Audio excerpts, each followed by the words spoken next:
రెండవ ప్రపంచ యుద్ధంలో జపాన్ అమెరికాలో బెలూన్స్ ద్వారా రకరకాల అసత్య ప్రచారం చేసింది. 5 ఏళ్ల పాటు బెలూన్స్ పంపుతూనే ఉంది సమాచారంతో. దానిలో సమాచారము, న్యూస్ పేపర్సు, రకరకాల అమెరికా వ్యతిరేక వార్తలు. అమెరికన్ ప్రజలు 5 ఏళ్ల పాటు స్పందించలేదండి. 5 ఏళ్ళు 3 ఏళ్ళు అనుకుంటాను, అమెరికా యుద్ధం చేసింది తక్కువ సమయం, స్పందించలేదు.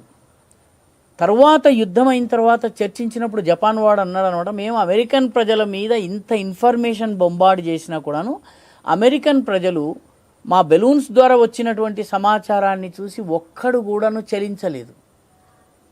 దాంతో మా ప్లాన్స్ అన్ని విఫలమైనాయి అన్నారు. కాబట్టి సర్వసాధారణ ప్రజానీకం పుకార్లను నమ్మకుండా ఉండడము, చేసే పనుల్లో దేశం గురించి ఆలోచించడము, ఇది చెయ్యగలగడము, ఇది చేసేలా చేయటము, సర్వసాధారణ ప్రజానీకము ఈ రకంగా మన చుట్టుపక్కల ఎవడన్నా పాకిస్తానీ అనుకూలంగా ఉన్నవాడు కనీసం వాడు డీటెయిల్స్ కనుక్కుని అందించాల్సిన వాళ్ళకి అందించటం.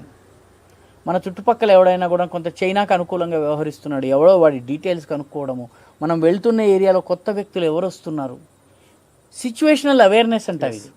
ఇది మనము నేర్చుకోగలిగితే మనము I think Indian citizens are the best citizens in the world.